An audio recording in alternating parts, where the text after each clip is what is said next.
പൂക്കോട് സംഭവത്തിൽ മൗനം പാലിക്കുന്ന സാംസ്കാരിക നായകർക്കെതിരെ ബി.ജെ.പി.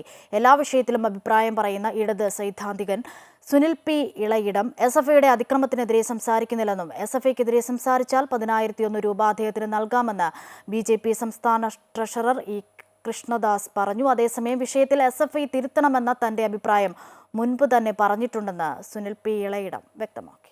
വടക്കേ ഇന്ത്യയിൽ എന്ത് പ്രശ്നമുണ്ടാകുമ്പോഴും വാദോരാതെ സംസാരിക്കുന്ന കേരളത്തിലെ സാംസ്കാരിക നായകർ പൂക്കോട്ട് വെറ്റിനറി സർവകലാശാലയിലെ സിദ്ധാർത്ഥിന്റെ കൊലപാതകത്തിൽ മൗനം തുടരുകയാണ്. എല്ലാ കാര്യത്തിലും അഭിപ്രായം പറയുന്ന ഇടത് സൈദ്ധാന്തികൻ സുനിൽ പി ഇളയിടം എസ്.എഫ്.ഐയുടെ അതിക്രമത്തിനെതിരെ സംസാരിക്കുന്നില്ലെന്നും സംഭവത്തെ അപലപിക്കാൻ പോലും തയ്യാറാവുന്നില്ലെന്നും ബി.ജെ.പി. സംസ്ഥാന ട്രഷററും പാലക്കാട് നഗരസഭാ ഉപാധ്യക്ഷനുമായ ഇ കൃഷ്ണദാസ് പറഞ്ഞു. എസ്.എഫ്.ഐ ആക്രമണത്തിനെതിരെ സംസാരിച്ചാൽ 10,001 രൂപ അദ്ദേഹത്തിന് ഇനാം നൽകാമെന്നും കൃഷ്ണദാസ് വെല്ലുവിളിച്ചു. അപ്പോൾ പാലക്കാടുള്ള സുനിൽ പി ഇളയിടത്തിന് ഞാൻ ഈ വെല്ലുവിളി അദ്ദേഹത്തിൻ്റെ മുമ്പാകെ വയ്ക്കുന്നു.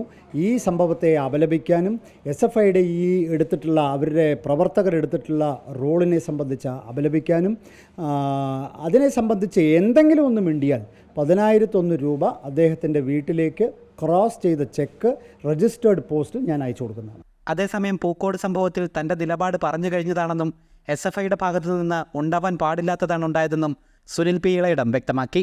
എസ്.എഫ്.ഐയുടെ പ്രവർത്തകരുടെ ഭാഗത്തുനിന്ന് ഒരു നിലയ്ക്കും ഉണ്ടാവാൻ പാടില്ലാത്തതാണ് എന്ന് മാത്രമല്ല, എസ്.എഫ്.ഐയുടെ നേതൃനിരയിലുള്ള ആളുകൾ അങ്ങനെ പ്രവർത്തിക്കുമ്പോൾ സ്വാഭാവികമായിട്ടും അതിന് ഇത്തരത്തിലുള്ള വലിയ കടന്നാക്രമണങ്ങൾ എസ്.എഫ്.ഐ നേരിടേണ്ടി വരുന്നു എന്നുള്ളതാണ് വാസ്തവം. പൂക്കോട് സംഭവത്തിൽ സാംസ്കാരിക നായകരുടെ മൗനം വലിയ വിമർശനങ്ങൾക്ക് ഇടയാക്കിയിരുന്നു.